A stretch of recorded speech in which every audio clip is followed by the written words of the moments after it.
Hello दोस्तों, आज की वीडियो में हम लोग बात करेंगे कि क्रेडा पोर्टल पे जो क्लास बीसीए भरना है टीचर का, उसके एवज में हम लोग बात करेंगे। इसके लिए हम क्या करेंगे कि अपना क्रोमा ऐप खोल के आप क्रेडा में लॉगिन हो जाएगा। टीचर लॉगिन आप सभी करना आता होगा और इसके बाद ये 3 पट पाई जो है इस पर आप क्लिक करेंगे तो ऐसे आएगा और सबसे नीचे आप आ जाइएगा। इसमें लिखा होगा टीचर क्लास मैपिंग बीसीए। इस पर जब आप क्लिक करेंगे तो ये ऑप्शन खुलेगा जिसमें हमको काम करना है। थोड़ा सा नेट स्लो है, देखिए ऐसे खुल जाएगा। इसमें आपको करना क्या है कि विद्यालय का नाम, जिला का नाम, ये सब आपको नहीं भरना है। आपको यहाँ भरना है, पहला काम ये करना है विद्यालय में औसत विद्यार्थी उपस्थिति। इसमें आपको भरना है, आप एक अनुमानतः जो लगभग 1 महीने या 2 महीने का औसत निकालेंगे तो आपको ये मालूम हो जाएगा कि आपके विद्यालय में कुल कितने बच्चे हैं। उसके बाद जो है आप नीचे चले आएँगे तो आपको यहाँ दिखाई देगा कि आपके विद्यालय में कुल कितने टीचर हैं। उस सारे टीचरों का नाम यहाँ आपको दिखाई देगा। तो आपको यहाँ ध्यान देना होगा जिन टीचरों ने एफएलएम की ट्रेनिंग किया है और जो कक्षाओं में नोडल हुए हैं उन्हीं के आधार पर कक्षा को चयनित करना है। और एक चीज़ ध्यान आपको ये भी देना है कि ये संदर्शिका में हमको निपुण बनाने के लिए भाषा और गणित 2 विषयों के लिए बताया गया है। तो एक कक्षा में अधिकतम 2 टीचर आप लगा सकते हैं। यदि आपके विद्यालय में कम टीचर हैं तो आप 1 पर भी कर सकते हैं, नहीं तो आपको 2 करना होगा। तो कक्षा 1 में जैसे मान लीजिए कि हमने पहले टीचर को कक्षा 1 में कर दिया तो कक्षा 1 में और भी टीचर हो सकते हैं। अगर कोई टीचर इसमें दूसरा भी है, जो ये मान लीजिए कि पहले जो टीचर हैं वो गणित पढ़ा रहे हैं और दूसरा टीचर इसमें हिंदी पढ़ा रहे हैं, तो ये दोनों ही क्लास 1 में हो सकते हैं। अधिकतम आप 2 ही टीचर इसमें करिएगा और आप चाहें तो 1 टीचर भी कर सकते हैं। फिर इसी तरह कक्षा 2 में भी जिस अध्यापक पढ़ा रहे होंगे, जिन्होंने एफएलएम की ट्रेनिंग किया होगा और गणित विज्ञान में योग्य हों, उनको ही करना है। इसमें आप मान लीजिए कक्षा 2 में इनका आपने चयन कर लिया तो 1 टीचर जो है 2 कक्षा में भी हो सकता है और अलग अलग एक कक्षा में भी हो सकता है। इसमें प्रधानाध्यापक अपने आप को अलग नहीं रखेंगे, क्योंकि कक्षा 5 तक की एफएलएम की जो ट्रेनिंग दी गई है वो प्रधानाध्यापकों को भी दी गई है। इसी अनुसार आप जो है सारी कक्षाओं का चयन कर लेंगे कि कक्षा 1 में निपुण बनाने की जिम्मेदारी किसकी है, कक्षा 2 को निपुण बनाने की जिम्मेदारी किसकी है, कक्षा 3 की निपुण बनाने की जिम्मेदारी किसकी है। ऐसे सबका आप चयन कर लेंगे। जब ये सारे हो जाएंगे तो आप नीचे चले आइएगा। उसके बाद कक्षा 1 में जो बच्चों की संख्या वो आपको दिखाई देगा। इसमें आपको ये बताना, अभी आपने डीसीए किया होगा, बच्चों का असेसमेंट किया होगा, उसमें आपको मालूम होगा कि हमारे इतने बच्चों में कितने बच्चे जो अभी निपुण हैं। यदि ये बच्चे आपके 4, जैसे यहाँ 4 में निपुण मान लीजिए 1 है तो यहाँ पे आप 1 भर देंगे। अगर एक भी बच्चा निपुण नहीं तो आप यहाँ 0 भर देंगे और यहाँ पे उसका परसेंटेज भरना है, कितने बच्चे निपुण। परसेंटेज का मतलब टोटल जितने निपुण बच्चे हैं और बटे टोटल बच्चे गुणते 100 कर देंगे। जैसे 4 बच्चे टोटल हैं और 1 बच्चा निपुण हो तो 1/4 गुणते 100 करेंगे तो हमें मालूम हो जाएगा कि 25% हमारे बच्चे निपुण हैं। ये आपको परसेंटेज निकाल के दूसरे वाले कॉलम में आपको यहाँ पे लिखना है।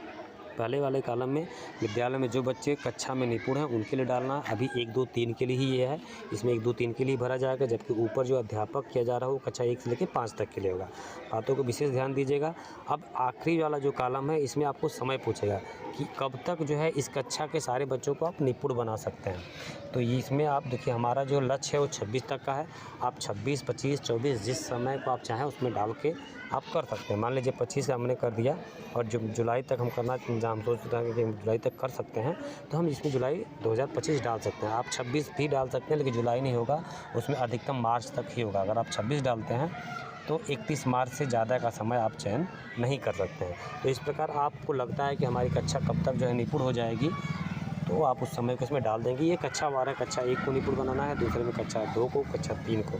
ये जब कॉलम ये पूरे हो जाएंगे तब आपको क्या करना है कि आपको चले आना है उसके नीचे वाले कॉलम। यहाँ पूछ रहा है कि आपका विद्यालय कब तक निपुण बन जाएगा। यहाँ पे आपको समय लेना है कि पूरा विद्यालय, मतलब पूरे विद्यालय के सारे बच्चे निपुण कब तक हो जाएंगे। तो इसमें भी आपको वही 2026 तक का समय आप इसमें भी ले सकते हैं। ठीक है, इस प्रकार आप जो है इसमें समय डाल के अपना काम कर सकते हैं। जब ये सब कर लीजिएगा तो आखिरी एक ऑप्शन होगा इसमें कि आपका विद्यालय जो है किसी टीएलएम की आवश्यकता है, यदि तो आप निपुण बनाने के लिए अतिरिक्त टीएलएम की आवश्यकता है तो इस पर क्लिक करेंगे और हाँ कर देंगे। यदि आपको किसी टीएलएम की आवश्यकता नहीं, आप खुद टीएलएम का निर्माण कर सकते हैं, तो इसको आप नहीं कर देंगे। नहीं कर देंगे तो टीएलएम नहीं मांगेगा और फिर नीचे एक चेकबॉक्स का ऑप्शन आएगा, जो कि मैं नहीं भर रहा हूँ इसलिए तो नहीं दे रहा है। तो यहाँ पे एक चेकबॉक्स का ऑप्शन देगा, फिर आपको सेव करना होगा, यानी सबमिट कर देना होगा। इस प्रकार जो है आपके विद्यालय का जो टीचर डीसीएफ है वो भरा जाएगा। यदि किसी प्रकार की समस्या आ रही है, आपकी समझ में बात नहीं आई है, तो आप हमारे नीचे कमेंट करेंगे, हम उसका आपको जवाब देंगे। धन्यवाद। दूसरे काम पे जो निपुण में हमको करना है तो दूसरा काम हमको ये करना है कि सबसे पहले हमको लर्निंग आउटकम में जाना है। लर्निंग आउटकम पे आप जब क्लिक करेंगे तो आपको ऐसे बहुत सारे ऑप्शन खुलेंगे। तो आप एक नीचे ऑप्शन देखिएगा, लिखा होगा स्टूडेंट रैंक डी। मैं थोड़ा सा बड़ा कर देता हूँ, आपकी समझ में आएगा। मैं थोड़ा सा बड़ा कर दूँ, ये वाला ऑप्शन आपको मिलेगा student rank DOB verify process.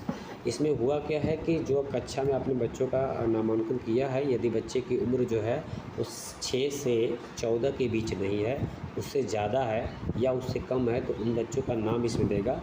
तो आपको इस पर क्लिक करना है और उनको सत्यापित करना है कि ये बच्चे सही है कि नहीं है। जैसे हमारे विद्यालय में 4 बच्चों का नाम दिखा रहा है।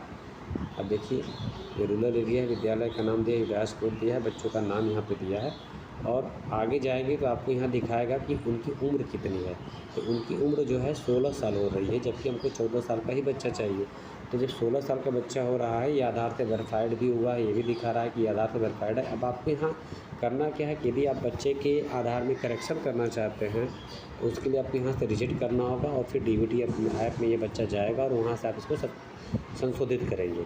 यदि बच्चा आधार संशोधन नहीं कराना चाहता है, इसी डेट ऑफ बर्थ पे पढ़ना चाहता है, तो उस कंडीशन में आप यहाँ पे वेरीफाइड पे क्लिक करेंगे और जैसे वेरीफाइड पे क्लिक करेंगे, यहाँ लिखा आएगा ऑलरेडी वेरीफाइड। जैसे क्लिक करेंगे एक ओके का ऑप्शन आएगा और तुरंत लिख देगा। जैसे यहाँ रिजेक्ट में लिखा है कि ऑलरेडी रिजेक्ट है, उसी तरह वेरीफाइड में भी लिख देगा कि ऑलरेडी वेरीफाइड होगा। तो ये काम भी सारे विद्यालयों को करना है। इसके लिए आप इस ऑप्शन को खोलिए और अपने विद्यालय में बच्चों को देख लें, उन बच्चों को सूचित कर दें कि आपकी डेट ऑफ बर्थ इतना अधिक या कम है, आप इसको संशोधित करा लें। यदि वो संशोधित करा लेते हैं तो आप इसको रिजेक्ट करके DBT से फिर से करके सही कर लीजिए। और यदि ये बच्चे नहीं करा पाते हैं तो यहीं से वेरीफाइड कर दिए, इस साल का काम आपका चल जाएगा। तो ये दूसरी एक समस्या थी जिसको सारे विद्यालयों को करना था। मैं एक तीसरी बात बता देता हूँ आपको, फिर से आपको क्या करना है, 3.5 पे ही जाना है और लर्निंग आउटकम पर ही क्लिक करना है। इसमें सबसे निचले वाले इस बार ऑप्शन में हम लोग जाएंगे। जो भी आपके यहाँ CWSN वाले जो बच्चे हैं, उनका डाटा जो है वो फॉरवर्ड करना है DC के पास, वो आपके विद्यालय से ही होगा। तो इसलिए आप इस पर क्लिक करिएगा। जैसे इस पर क्लिक करेंगे, आपके विद्यालय में जितने भी विकलांग बच्चे होंगे उनका नाम दिखाएगा और सारी स्थिति दिखाएगा। अंत में आप जब जाएंगे तो आपको यहाँ 2 ऑप्शन मिलेंगे, एक तो फॉरवर्ड टू DC और दूसरा रिजेक्ट का। जब आप इस ग्रीन ब्लू वाले को कलर करके फॉरवर्ड टू DC कर देंगे तो ये बच्चा DC के पास चला जाएगा। यदि बच्चा ये जेन्युइन नहीं है, गलती से आपने इसको CWSN कर दिया है, तो आप इसको रिजेक्ट भी कर सकते हैं। तो ये प्रक्रिया करके आपको सत्यापित करना है। अगर बच्चा सही है तो आपको फॉरवर्ड टू DC करना है। यदि बच्चा सही नहीं है तो उस कंडीशन में आपको, यदि बच्चा सही, इस पर क्लिक करते ही ओके का ऑप्शन मांगेगा और ओके करते ही लिखेगा कि फॉरवर्ड कर दिया गया है। और बच्चा अगर गलत होगा तो आपको रिजेक्ट क्लिक करना है और ओके करना है, बच्चा रिजेक्ट हो जाएगा। तो यही एक महत्वपूर्ण कार्य थे जो मैं बताना चाहता इस वीडियो में था। तो धन्यवाद दोस्तों। यदि आपको कुछ समझ में नहीं आया तो आप नीचे कमेंट करिएगा और उसके अनुसार आपको जो भी दिक्कतें होंगी उसकी समस्या का समाधान किया जाएगा। धन्यवाद।